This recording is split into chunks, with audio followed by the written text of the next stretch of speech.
All right, so just so I can just get a little bit of a precursor started while my guest joins us. I have been doing real talks for, I don't know, I haven't been paying attention, maybe 3 months now, if that long. There she is. And I have a different person each week that joins me. There she is. I'm gonna join you right now, and let's see. And I'll be able to do the official intro. So great timing, Coach. So we can get into it. We got people eagerly waiting for this conversation, and as I am one of them. So she'll be joining in a second. Connecting. Drum roll, please. Hello, beautiful. Hello, good morning. Good morning. How are you? I'm great. This is my first time being you know, really logging in. I'm not super big on social media, so. Oh, really? Oh, okay. Well, then we are all jumping out of our comfort zone a little bit here, Yes, right? that's what you got to Yes, do. yes, yes. So I was just while you were joining, I was saying I've been doing these real talks for I haven't paid attention to how long, but maybe a couple of months now, and I have a different speaker every week. Yeah. The theme, they've all happened to be coaches, which is also a good opportunity for me to connect and collaborate with coaches, and Mhm. we're learning from each other through each Amen. segment, Yes. and then we're staying in touch and building great relationships, like with one of my fellow confidence coaches on this live now. We did a live last week together. So I've Oh, seen you. nice. I love your page. This woman, Oh, thank we're you. going to talk about how to reach you in a minute. But let me Okay. start off by officially appropriately introducing you. So I have with me today Coach Charlotte Haynes Yes. and Coach C, or Coach Charlotte. Thank you. Already sharing the hearts. Already Thank ahead of me. Thank you. you. Coach Charlotte is a life coach like myself, and she specializes in marriage coaching, family coaching, and personal growth coaching. Yes. So I had asked her to collaborate with me on a real talk, which is what it always is. It's always real. Always Um, real. Always real, real, real. So that's just high level about Coach C. Do you like to go by Coach Charlotte, Coach C? Either work. Which one do you Either one is interchangeable, whatever people. Okay, great. So I would like just to turn it to you for a second to give even a more expanded intro, and Mhm. then we'll talk about how to reach you and a little bit of engagement rules, and then we'll get into it. So let me Okay. turn it over to you. Okay. Well, funny thing how I came into coaching, I was asked, I was in a master's program in Portland. It was my dream to become a therapist, and in going through that process, I was introduced to coaching in a course back in, man, was that 2000, man, 11, 12, something like that. And I just fell in love with it. I was like, wow, because what's cool about coaching is it gets you from A to B to C. It's not so, it doesn't have to bring so much of your past up to get you to the future. So I really got into coaching, and I say I've been doing this my whole life. I love helping people and giving back, and being a part of people's transformation. Yes. So I love it. So I got into coaching then, and the program went through a new vibe training. He's amazing, Coach Carl Casanova. Does amazing things, focusing on anger management and women moving forward in their careers.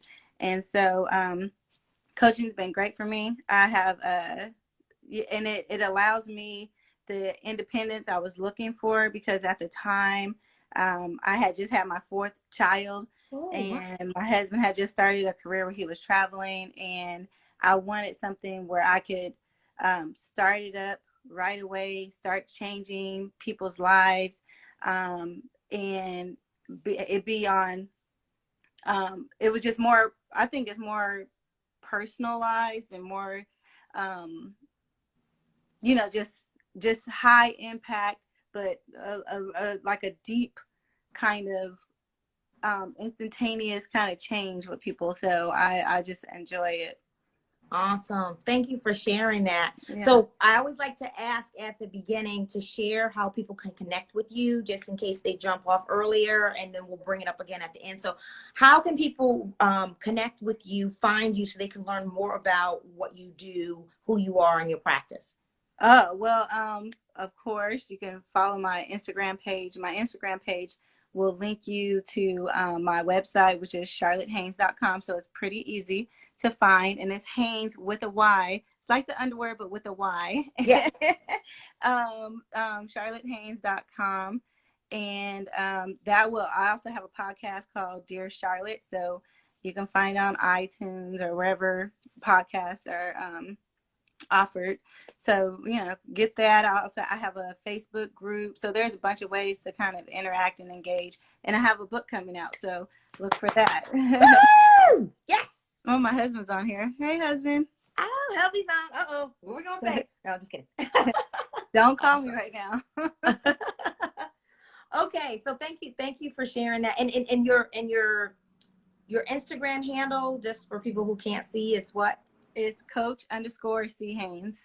Coach_C Haynes. Okay, you all got that, and you'll maybe be able to see it later, but we'll bring it up again. And this is gonna turn into an IGTV anyway, and it'll be posted right afterwards. Cool. So, all right. So just a couple of engagement rules. I don't want to call them rules, but how we engage. So for those who are watching and people who come on, they'll drop off, what have you, as they're spending their Saturday. You hear something that you like, show some love with some hearts. You want to ask a question. This is a great opportunity to ask anything related to marriage. Coach C is the coach for that. So I've had my experience being married. I am not a marriage coach. So this is an opportunity for you to ask your questions to Coach Charlotte. And I know some of the people on here are married, so this is of interest to them. So ask a question, make a comment, give some love, any way you want to engage. We invite you to do that. We will be paying attention to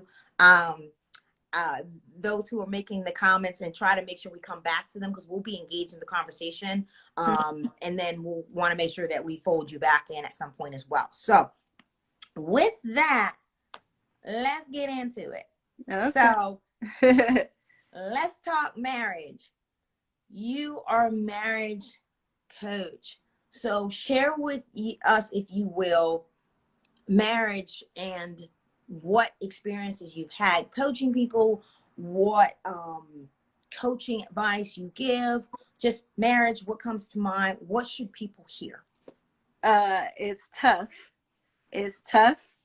And it's difficult. I'm not going to say it's difficult every day, but it's a challenge every single day. Like I wrote a couple of blogs, so you can check that out on my website. But particularly, there's one on marrying yourself, and then there's one on are you ready for marriage? And there's actually a couple of them, because it takes a lot to be married and a lot to stay married. I think a lot of people get excited about, paying the money to get the fancy dresses and the party and the food and this and that. But there's so much more to being married than the process of getting married. And so I think the first thing is understanding yourself. And in one of my blog posts, I wrote about marrying yourself. I got married really young. I was 18 years old. I've been with my husband since I was 15, but we ended up getting married. I was 18, almost 19. And I did not know what I was doing. I had no idea what I was doing. I did a lot of things wrong. But this little girl. I just saw my daughter. More pressure. I know. And so the number one thing that I would say is marrying yourself before you even think about the next person. So that's what comes to mind first off. Awesome. So marrying yourself before you think about marrying anybody else. So what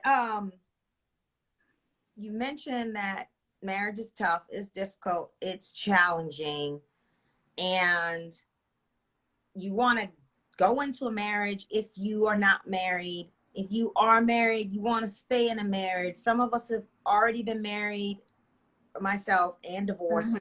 Some of us have been married, divorced, and on a second marriage.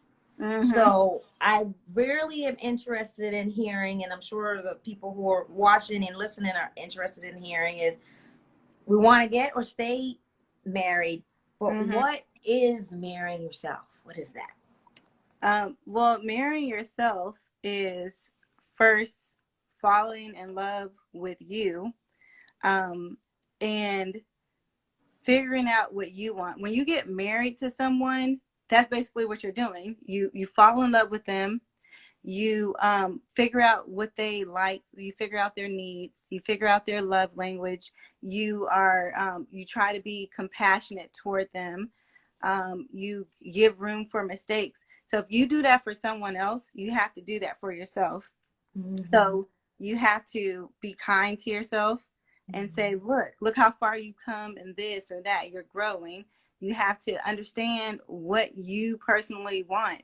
I know when, like I first got married, and we would go to marriage counseling, and the therapist would be like, well, what do you want? What do you want, Charlotte? And I'm like, I want him to change. That's what I want. And it's like, okay, well, what does that mean? And I'm like, I don't know. I just want things to be different. Well, and then what do you like? Well, I don't know. I just want things to get better. When you don't have those answers just in yourself of knowing what you personally want, what you need, what your love language is, you can't convey that to someone in a marriage. And so you're two people that really don't know what you each personally want. And Mm-hmm. then you're trying to hope that the person can figure it out. And so number one, get to know yourself and love yourself. Love whatever body you have, whatever face you have, whatever talent you have. Love that about you, because you Mm-hmm. will get into a situation where you're looking for all of this validation in a relationship, and then if both of you guys are looking for that, it becomes a disaster. It becomes a Yeah. disaster, and you should know yourself. Love the skin that you're in. Know your love language. I think that's really, really important. Mm-hmm. Know your Mm-hmm. core values of who you are, what you are willing to take, and understand that the way that you treat yourself is the way that another person is going to mirror that same type of treatment. So if you're not taking care of yourself, you're not good with your money or whatever, they're going to just go off of that. You would think, hey, this person is a good person. They're going to they're going to do the right thing all the time, even if I'm doing the wrong thing towards myself, and I'm talking down to myself, saying I'm ugly, I'm fat, or I'm too skinny, or I don't like this and this and that. People basically reflect, like they say, mirror neurons. Yeah. Like if you're at a game and someone else is jumping up, like you're automatically in that action. So when someone's down and always sad and always, they're not going to, you can't expect your husband or your wife to always be like, you can do it, you can do it. After a while it gets tiring. So Yeah. yeah, just really caring for yourself before you get into a marriage. Thank you for that. You Yeah. first.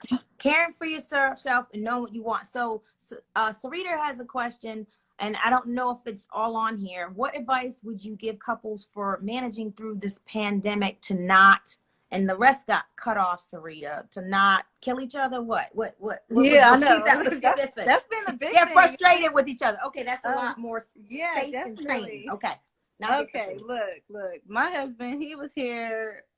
First of all, he usually travels most of the time for work, and he was home for quite a bit of time and he was making music. He was making all types of music, putting everybody on his little soundtrack. He was doing his own little Chris thing, and I'm sure I was doing my own little Charlotte thing. But I would say number one is to discuss that with your spouse, like, hey, how are we going to navigate now being together on top of each other all day, every day, 24 hours a day, and kind of seeing where your husband or your wife is on this togetherness. Because for some people, they loved it.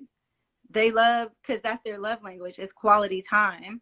So you want to be really careful if that is your spouse's love language, quality time, and then all of a sudden you're like, get off me, get out, you're going crazy. Then it can really and I know a lot of people may think like men are not as sensitive, but I think that if that's someone's love language, any person is going to be sensitive. They're going to feel like you don't love them. You don't want to be with them. So I think it's important to just clarify if that's their love language. I really love spending time with you, but I also want us to have our own time.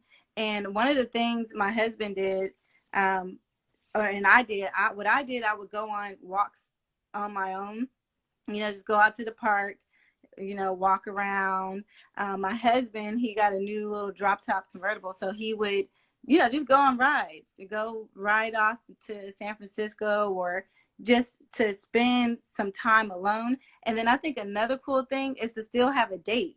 So you could like get dressed and look cute. You could have a date in the backyard, or you can have a date, wherever, just like, oh, let's have a little mini date, and plan for it. Like, okay, Tuesday at 7, you going on a little stroll through the park, or, everyone's going to Target or Walmart or whatever.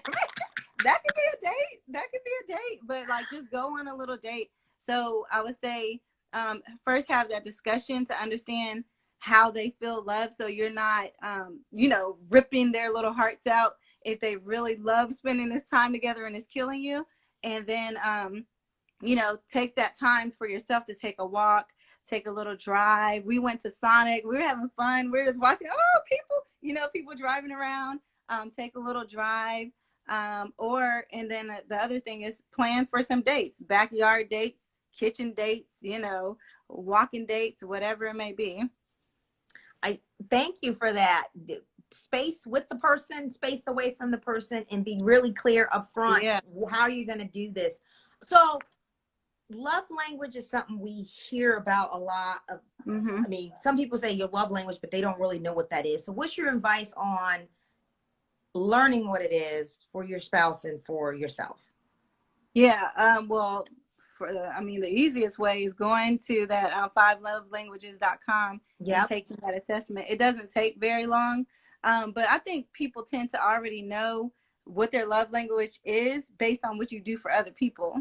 Because I didn't know anything about love languages, but I'm a doer. I'm not a very verbal type of person where it's like, I love you, I need you, that's not me. And so if a person needs that, they are definitely not feeling loved by me. Because you're not giving that. I'm like, what do you need? I'll go get the car clean. I'll go get you some food. I'm like running. I'm an acts of service person. And so that's how I love. And so I would say the number one way, you go ahead and take that assessment on the 5lovelanguages.com, but see how you're loving people. What are you going out of your way to do? Are you snuggling up to people? Are you kissing and smooching? Are you always giving compliments? That is your love language. And so, you can kind of figure it out from there. Yeah. And I also, there's a blog on my my website. So I kind of written about it, and there's a link to all of the information I'm sharing. There you go. It's all connected. Yeah. There's a purpose. Yeah. The love language is a good one. When I was married and we were going through a lot of challenges, I had listened to the audio, and I never had taken the assessment, but I assumed some things. What I assumed, which when I later took the test was still in the top 3, but what I assumed my primary love language was at the time, and it might have been, was words of affirmation, quality time, and physical touch. And then 5 years later, when I took it, I finally took the assessment this year. I'm no longer married, but I took it this year. Yeah. And number 1 is quality time. Number 2 is physical touch. Number 3 is words of affirmation.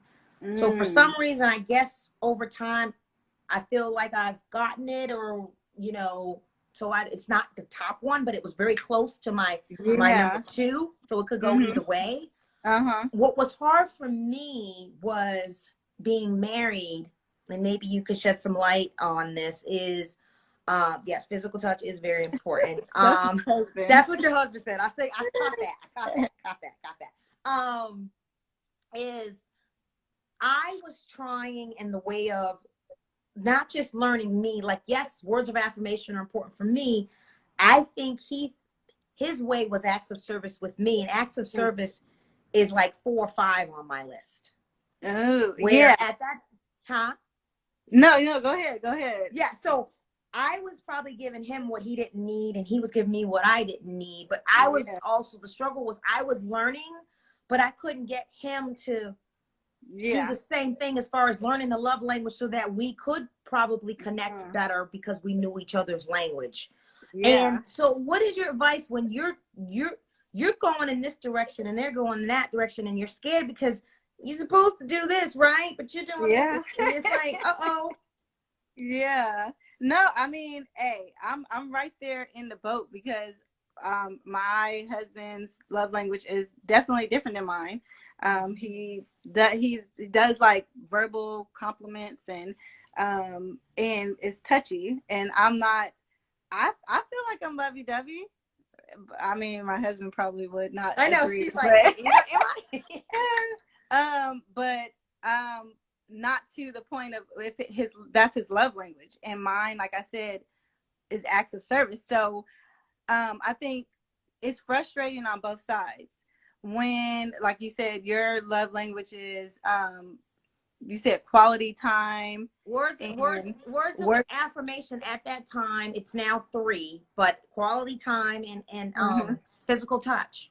Yeah. So you sound like yours more like my husband's, and mine was probably more like your husband's. Yes. And so I apologize already to my husband for not understanding that, because it makes a person feel unloved, it makes them feel unwanted, and it makes them feel invisible. And so vice versa on the other side, when my husband is doing those things, he compliments me a lot, he's touchy and lovey and all that stuff, but I'm like, can you just do this one thing? Like, I just want you to go and wash some clothes or something, like I would feel loved to the end of the world, and he's like, nah, I just want to kiss you and hug you. And I'm just like, what? I don't feel love like that. I don't feel, so it's a challenge. It's so difficult to love a person how they want to be loved, because I can tell you from my own personal experience, like trying to be more verbal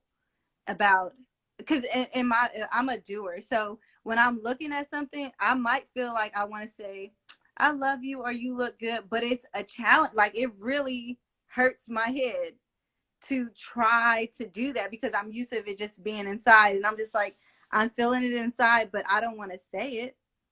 Like, I don't want to react to it. Like, it just is difficult. And the same thing probably was the deal with your husband. And I think people fight learning a new way of doing something. And so and it's for anything. Like, if you have to work out, for example, and get up at a certain time, it's a difficult thing to do, which is why people start and they stop and stop. And also when you don't get the acknowledgement of the change that you're making. So for example, say your husband was being a little bit more touchy-feely, like you wanted, but it wasn't enough. It was more, but it wasn't what you were looking for. You gotta appreciate the small changes. So if he was rubbing your hand a little more, and that was out of his comfort zone, that was a big step. That was like, girl, I'll just go around rubbing, because he may be afraid of the rejection of doing something differently. And so you like, that's all you did? You just rubbing my hand? That ain't nothing. I want more than that, and they're just like, what? I just went all out of my comfort zone to give you, this extra something that I don't normally do. And so I think 2 things is, number 1, you got to know yours. 2 is knowing your spouse's. And the third thing, I didn't say 3, but I'm going to say 3. 3 is applauding people for the small change, that small change. So it's like if you had, you know, like I always tell my daughters when you're talking about this has nothing to do with this, but sin, and or not sin, but like smoking, and you smoke 10 cigarettes a day. If you smoke 8 cigarettes a day now, you're winning. Clap it up. You know, and that's how you do it with the love languages. If they're doing a little bit more than they did before, say, I noticed how you just been staring at me. Like, I like that. You know, like just give them some lift them up, pump them up. I love that. I love that. Yeah. Thank you for that. We're getting a lot of affirmations, and I'm gonna look real quick. As last time we didn't get to do this, so we're good on time. So these are more comments and questions. Hopefully Sarita's got answered on the frustrating part, gave some good advice there. Space. Let us know, Sarita, if you want more. That was us, quality time and touch, when we were talking about the love languages. So it worked for us. That's Coach Jamie. She's a confidence coach. Yes, check-ins are also important. Make sure you're following through with what y'all agree on. Yep, Coach Nayaba. And then we got the hubby coming on through. We were able to give each other our own space for our interest. Got dressed up and danced in the middle of our family room. So that was their date. Oh, that's fun. That's fun. Going to those IG concerts. Me and my husband, that's what we're doing. We went to the Chris, what? I don't know. It was some concert. We were dancing in here. I think it was New Edition and someone, and we were over here just living our best life, like we were in another concert. I know. Yeah. Do that. Hey, do that. Turn that's the music how you on and do. dance in the living creative room. At home. Yeah, I've gotten more creative at home. Driving dates, isn't it about being able to learn your spouses though? Yep, we covered that. Yep. Yeah, Physical touch is very important, as the hubby says. Yes, touching you right here. Yeah. So how you coach on adapting to speak your spouses? You can't live them in our language if it's not theirs, and it for it to be effective. Yep. Yeah. Let's see. Can't love, right? Right, Kenya. It's about speaking your spouses. Yep. So true. That's good. Appreciate the small changes. Yes, club quarantine. Oh, that's funny. Hey, club quarantine. Hey, it's been popping in the quarantine club. It's been popping. Right. I've had more transformation this year than I don't even know my life together. So, because you have more time with yourself. We've done too. So, okay. Yeah. So let me see if we didn't cover this in one of my questions, because I always like to have questions prepared just so it flows. Okay.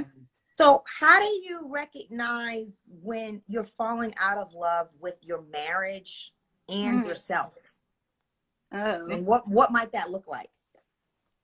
Well, this is a really good one, because this is probably back in 2008.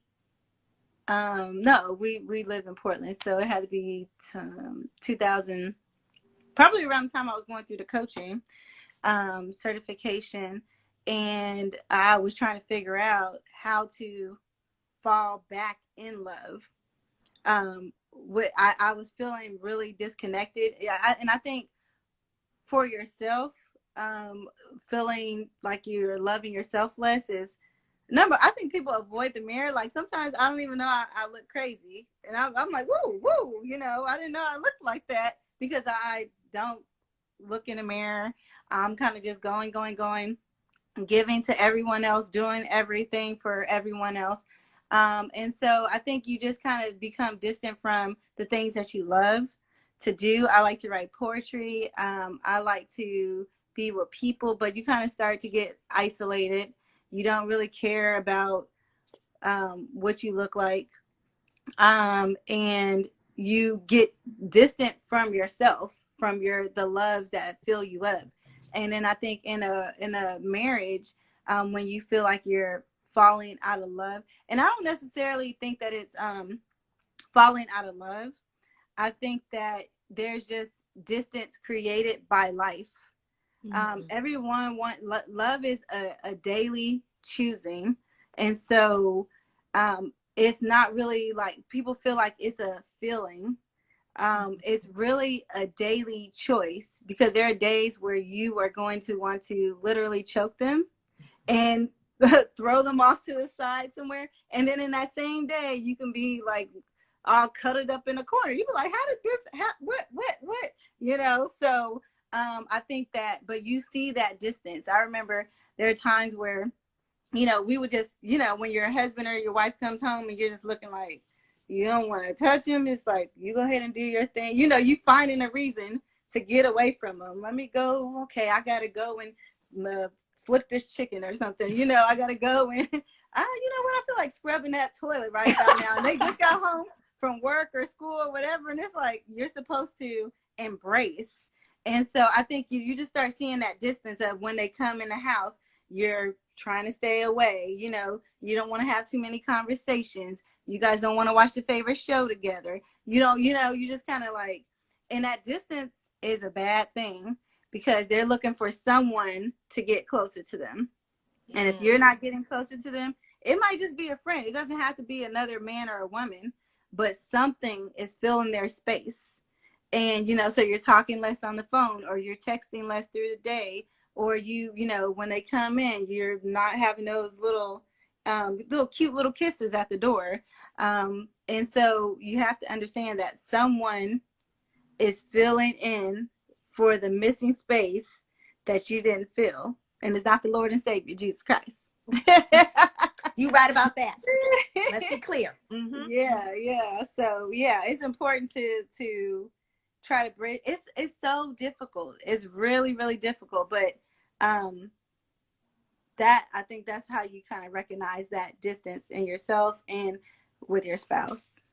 Great. That's a good one. Like it's easy to recognize what's working, but you don't always notice what's not working. Mm-hmm. And then sometimes it's so far along that it's never too late, but it's harder. Which is, tell me about it. Tell me about I'm it. sure. I'm sure you guys have been together a while we too. So come back from the brinks of the end. I think several times, because life just gets in the way. I mean, we have 4 kids. You know, my husband has a demanding career, and there's a lot going on. And especially if a person is not feeling your love, you know, fulfilling you and your, you know, what they call like a love bank, you know, you depleted, you on negative. As my mom would say, 0, 0. My mom would be like, I'm on 0, 0. Mm-hmm. Yeah, when you on 0, 0 and you are asked for more, it's like, look, boy or girl, look, I'm done. And so you got to find. That's coming from that empty cup. We talked about filling your cup, or it should be flowing. You should be serving from your saucer, as we like to say here. So you can't do that when you come from an empty cup. Yeah, so it's like you and there's someone saying here, my piece of happiness. Yeah, making those deposits, and those deposits are really, it's small things, but you got to know the person's love language, because that's how you fill their bank up. You fill their bank up with little, if it's words, affirmations. You know what? You're amazing. You got up this morning and made me that cup of coffee. You make me the happiest man or the happiest, you know, and they're filled up. But I mean, in my case, it's if you hanging up a shirt or something, you hang it up like, boy, you just. That's how you help me out. That's how you showing love. Yeah, I just love it. Like, what you making the bed? Oh my gosh. Like, and I'm just getting filled up, you know? So you got to know the person's love language in order to make those deposits, in order to eliminate that distance from being created. Yes. Yeah. So this is helpful. And if you guys have more questions, please let us know. So how do you, when you're married, you're one, but you're still 2 individual people that need to be growing. You are on your own personal journey, even though you're married. So how do you do that and stay in harmony instead of opposition when you're still doing your thing and they're doing their thing, but the ideal is to still build together, even though you're individual people growing. So how do you coach on that? Yeah, well, I think one of the things we kind of use or we consider is teams. You know, I'm on the red team. I come from the red team. You come from the blue team, and we're creating this purple team. And so I think number one is important to know that you come from different teams, but now you guys are on the same team. Here we go, Team Purple. Woo, woo, woo. So when you're in your marriage and you're operating individually, probably how your family on the red operated, and then he's operating how his family, his blue family operated. You have to still allow space. You know, it's like visiting family. You still got to allow them to see their family. So you still got to allow them to be themselves, just like you have to be yourself. But you guys come together the way that you decide to come together. You create your playbook.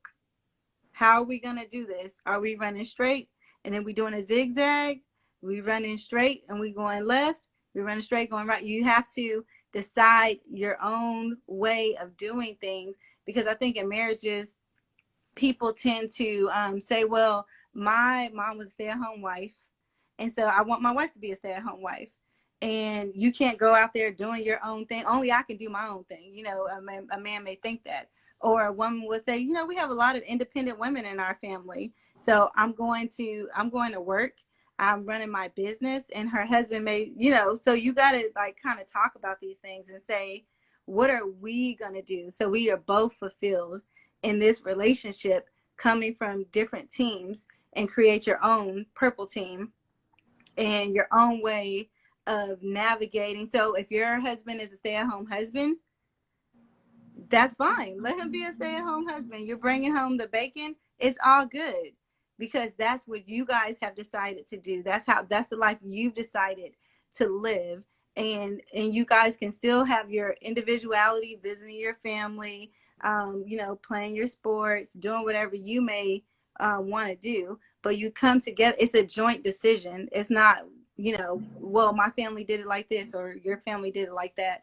So allowing space for people to grow in their way and their understanding, and still holding on to their family core values, but coming together as a purple team and creating your own core values as a family and being okay with that. I like that answer. I hadn't heard it, and I love the analogy because that would resonate anyone, especially when you talk about teams. So male would get it, a female will get it, females like teams too. So that's a great analogy, and it makes me think about you ever hear, you know, I've heard this is 50-50. We do everything 50-50, but then I've also heard it's not 50-50, it's 100-100. So what's your thoughts on that whole who does what, how we team together, how we get purple together? Hey, first of all, I'm going to say number one, you ain't going to always be happy together. You're not. Some days you're not going to. I just want everyone to understand you're not happy every day when you're in a marriage. Like, everyone wants to believe that that's the thing. Like, no, real life happens. Babies die. You know, so you may have miscarriages or something happen. Your parents or family members pass. Money gets short. People lose jobs. Your husband changes. You changes. So it's always, you're always balancing all over again. So that was number one.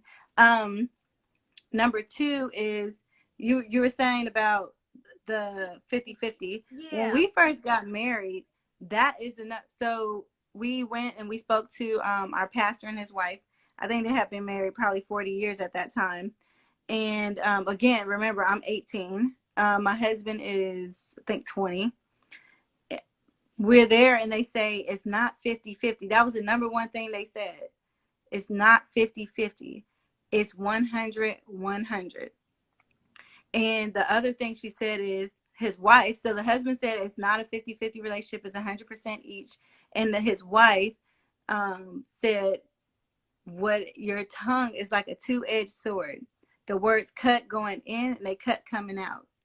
And I did not know what she was talking about. I was like, what is she talking about? You know, but that's even more true for a person whose love language is words of affirmation. because you are slicing and dicing that person with everything that you say. And you know, it's like one of the deep cut where you got to go to the hospital to get that sewed up. It's not a little band-aid that's gonna come back, you know, it's not gonna come back together just over time.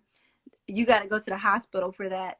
And so 100% each. And I was listening to a podcast, Brene Brown, I and love she was her. talking about how they operate in the family. But then sometimes she said they do this little thing of, how are you, like, how full are you today?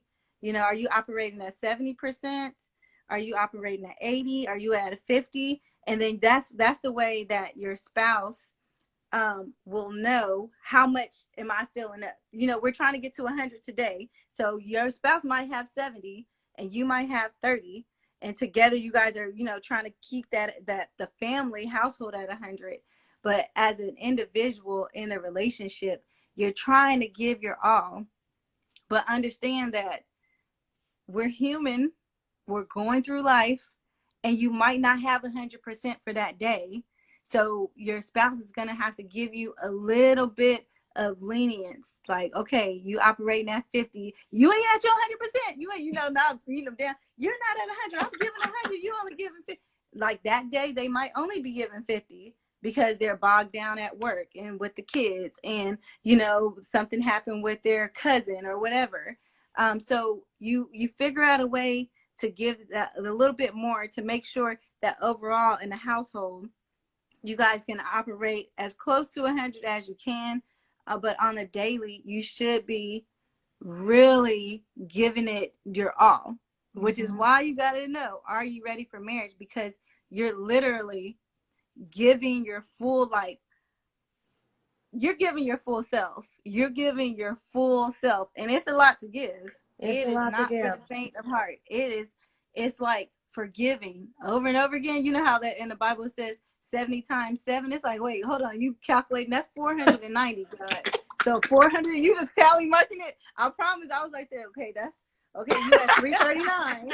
It's not really, that's not what it's meant. It means forgiving over and over again. And you kind of like, look, you done made too many mistakes.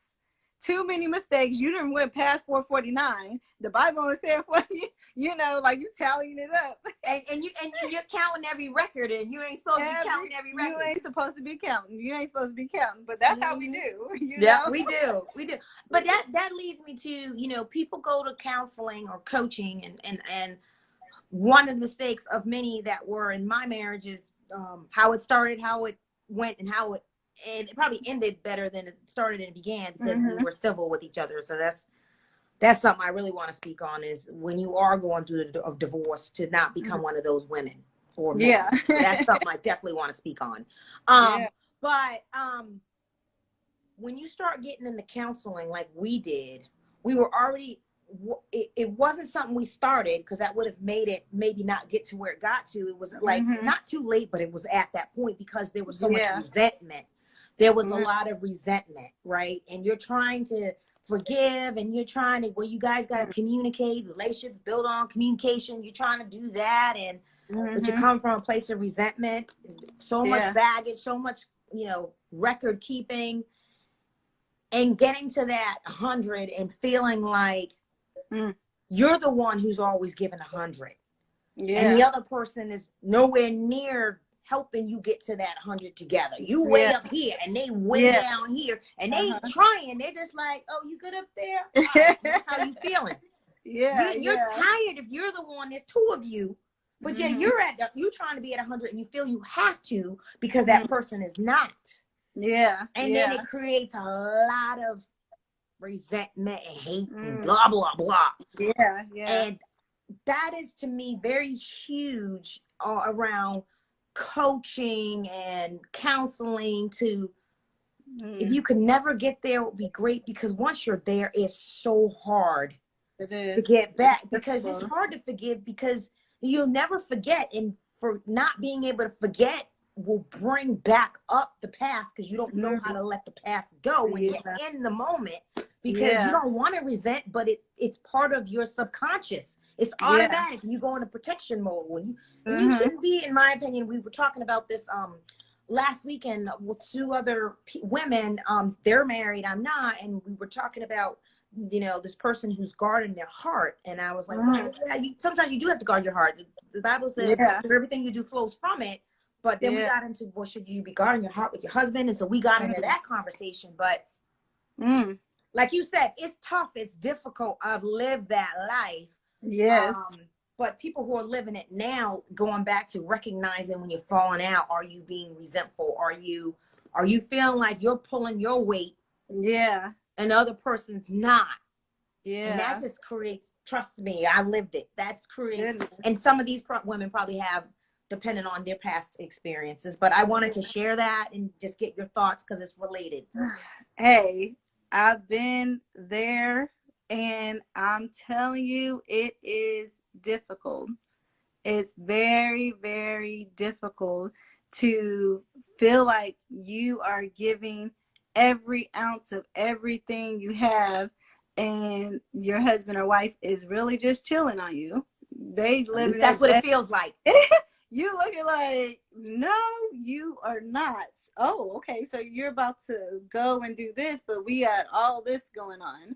Oh, so you all happy with your little friends, but I'm miserable, you know, trying to figure out what we're gonna do next and figure out this bill. So it's definitely a challenge. It's not something that you cannot come back from, but it takes so much work. And there's a book.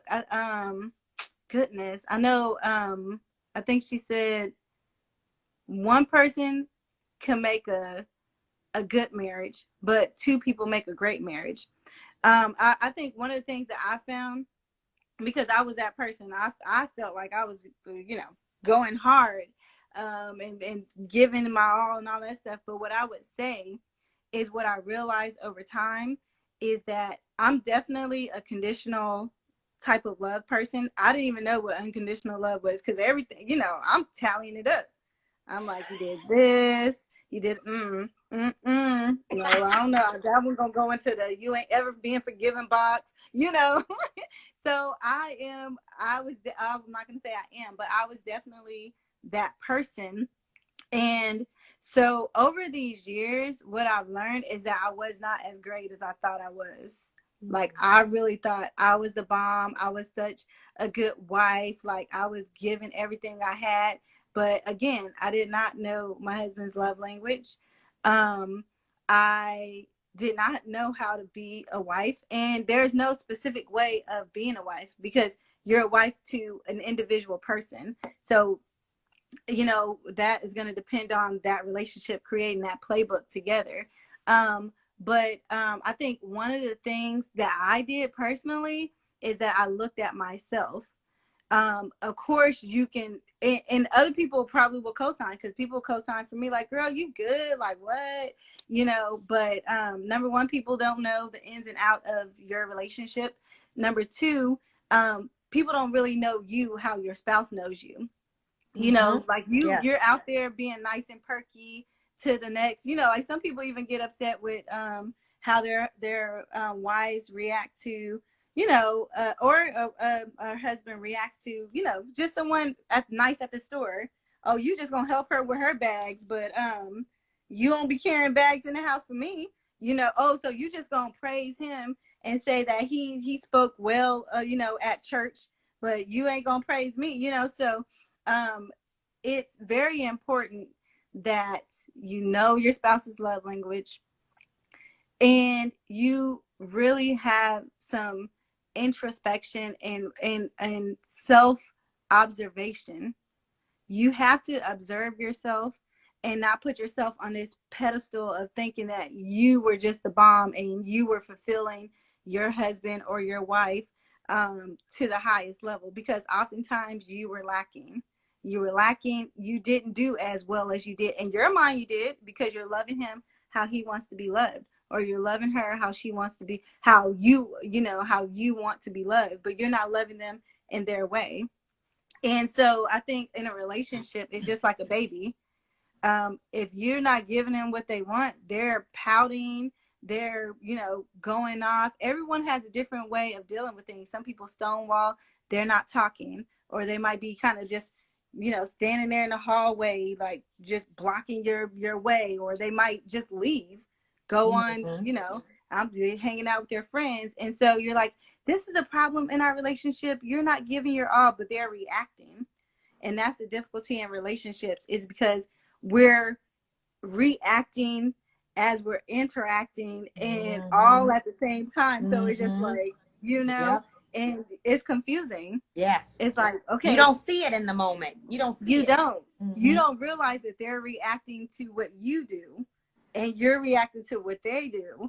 And so he could probably want to, fall on your leg and just hold your leg and just be with you, but he's gonna, sit in the corner and watch TV instead.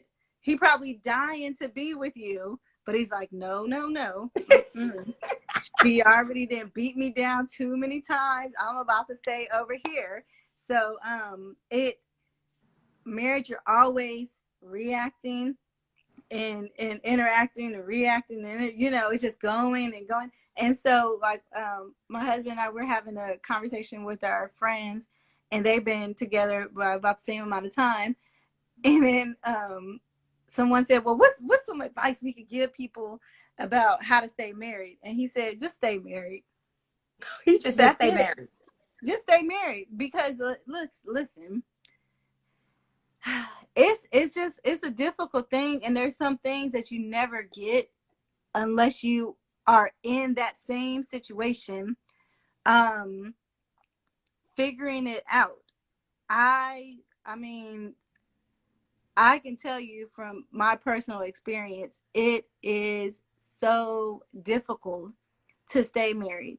It's so difficult, and it definitely seems easier to not be married. But I think that comes with different hardships of like when you divorce, like that is a difficulty in itself. You're recreating your whole life all over again, getting to know yourself all over again, getting to understand your values, also reflecting back on, what did I do in that marriage? And I think that is important, that when you reflect back on what you did in your prior marriage, is not to think that you were just a bomb. What did you do wrong in that relationship? And what did you do correctly? And then go from there. Because if you can't admit your mistakes, you're going to get married for a second time and a third time, and you're going to do the same thing all over again. So that's my thoughts on it. Thank you. Appreciate you for sharing. All resonated with me. All good nuggets. So we're going to close out now. So you shared a lot of good information from your experience personally being married.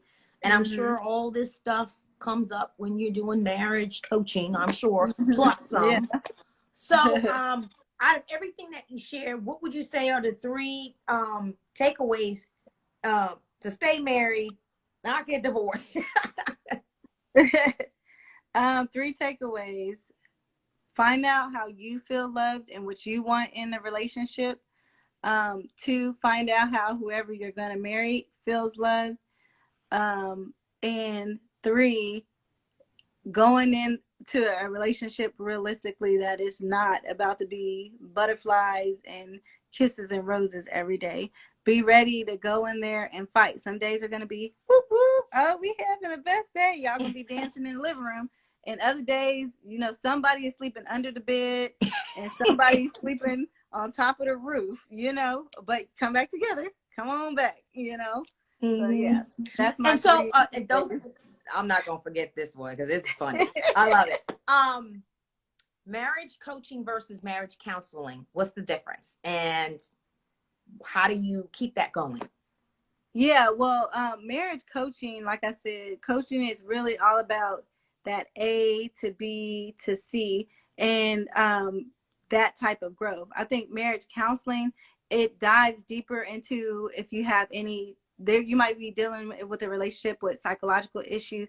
Someone maybe narcissistic or something in a relationship, substance abuse, anything that really has to be something that's diagnosable. I think you need to really be in with a therapist, and I think you can do both. But therapy is definitely for those kind of more in-depth mental health issues. And it's not just okay, you need to learn how to love him or her better, and, you know, getting that A to B. Oh, my brother's on there. Hey. Yeah, so yeah, coaching is A to B, you know, a little list we can kind of go down. Therapy is definitely more in depth, dealing with any type of mental health issues and substance abuse and things like that, where you need a specialist in those areas. Great. Thanks for clarifying that. So one more time before we close out, because I know this is going to cut us off in like 3 minutes. Okay. How can people find you again, just in case they weren't on the beginning? How can they find you? Okay. The easiest way is, of course, following me here on Instagram, but the second way is going to my website, charlottehaynes.com, and it's linked. My podcast is on there. My blog is on there. Getting my coaching packages and everything are on there. So all my social media accounts are linked in there as well. So charlottehaynes.com. And of course, my podcast is Dear Charlotte. Dear And you Charlotte, can find I that. love that. Yeah. Awesome. Well, I want to thank you for coming on with me today. And it was, we made this work today. I was like, all right, Saturday, let's go. Yay. Yeah, we making it work. It was fun. I learned, yes, I agree with your husband. I enjoyed this Q&A as well. Very insightful. Thank you, husband. Yeah, Thank good hubby. Very insightful. Took some good nuggets away. We had a number of people on here married, second marriage, some first. Some things we know, but we don't always put into practice. So that's the important part. Knowledge is only as powerful as what you do with it. So hopefully this was helpful for people as a refresher, or just also just to say, oh, there's other people in the same camp as me, married. What can I continue to do that will make my marriage grow and stay? I think that's really important. And you and I think, you know, I want to continue this collaboration, get to know each other a little bit more, and stay in touch. And I just want to thank you again for coming and speaking to us. Oh, thank you for having me. I really enjoyed myself, and thanks everyone that came on. Yes, thank you. And thank you for everybody who came on and that engaged, and hope you have a wonderful Saturday, and take care. Bye. Bye.